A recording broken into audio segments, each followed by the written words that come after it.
Bonjour à tous et bienvenue dans ce nouveau micro-tuto. Aujourd'hui, je vais vous montrer comment je fais mes résinages résine UV sur des pièces bombées. Pour commencer, je prépare déjà tout mon matériel pour avoir tout sous la main. Je prends aussi un pinceau. Alors le pinceau, attention, il est difficile de récupérer les pinceaux après les avoir mis en contact avec de la résine UV. Donc prenez si possible quelque chose que vous avez envie de jeter par la suite, ou bien alors lavez bien votre pinceau ensuite. Et comme vous voyez, la technique est vraiment toute simple. Je vais venir appliquer ma résine UV au pinceau, couche après couche, tout simplement. Alors, le résinage ne sera pas aussi parfait qu'un résinage sur une pièce plate, bien évidemment, mais ça nous permettra quand même d'avoir de jolies pièces bien brillantes, et vous verrez qu'en accumulant les couches de résine, on obtient à peu près le même résultat que sur une pièce plate.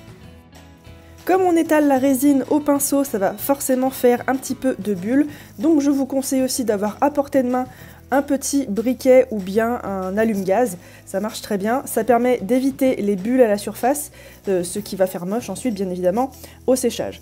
On va ensuite faire sécher cette première couche de résine et je vais continuer l'opération jusqu'à ce que j'obtienne en fait le résultat voulu. La quantité voulue, l'épaisseur voulue, etc. c'est selon le résultat que vous voulez. N'oubliez pas qu'une résine UV de bonne qualité est primordiale et une machine UV de qualité aussi. Encore une fois, je ne mettrai aucun lien de mes produits puisque ce sont des choses que j'ai achetées sur AliExpress et les liens changent tout le temps, les fournisseurs, etc. Je vous conseille d'acheter en petite quantité puis ensuite d'acheter en grosse quantité une fois que vous avez testé la marchandise. Comme vous le voyez, je réitère les mêmes opérations sur mes autres pièces. Je fais une couche que je fais sécher et ensuite je passe à l'autre pièce que je remets une couche, je fais sécher, etc. Comme ça, jusqu'à ce que j'obtienne ce que je veux, c'est-à-dire un joli résultat bien brillant. En ce qui concerne le pinceau, comme je vous l'ai dit, vous pouvez soit prendre un vieux pinceau qui est prêt à être jeté, soit utiliser aussi, pourquoi pas, un cure-dent avec lequel vous étalerez la résine, mais ce sera évidemment beaucoup moins pratique. Autre petite astuce aussi, si votre résine est un petit peu trop froide et un petit peu trop gluante, vous pouvez la passer au pistolet à chaleur très rapidement pour pouvoir la rendre un peu plus liquide. Ça va aussi permettre à la résine de mieux glisser sur la pièce.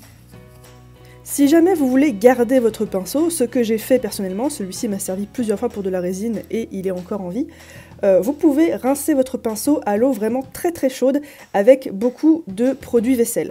Tout simplement parce que la résine est un corps gras, vous en avez peut-être déjà eu sur les doigts, et il faut évidemment dégrasser votre pinceau au maximum. Comme vous le voyez, le résultat n'est pas absolument parfait. Comme sur une pièce plate, il peut y avoir des petits trous, des petites bulles, etc. Mais on obtient quand même une très très jolie brillance, supérieure à celle d'un vernis, on va dire un vernis Fimo de moyenne qualité. Donc ça peut être très utile et en plus ça solidifie les perles creuses qui peuvent être relativement fragiles. Donc voilà, j'espère que cette petite vidéo, ce micro-tuto vous aura plu. Le tuto de ce collier pour faire ce collier est disponible sur ma chaîne. Et moi sur ce, je vous retrouve la semaine prochaine pour d'autres tutoriels. Ciao!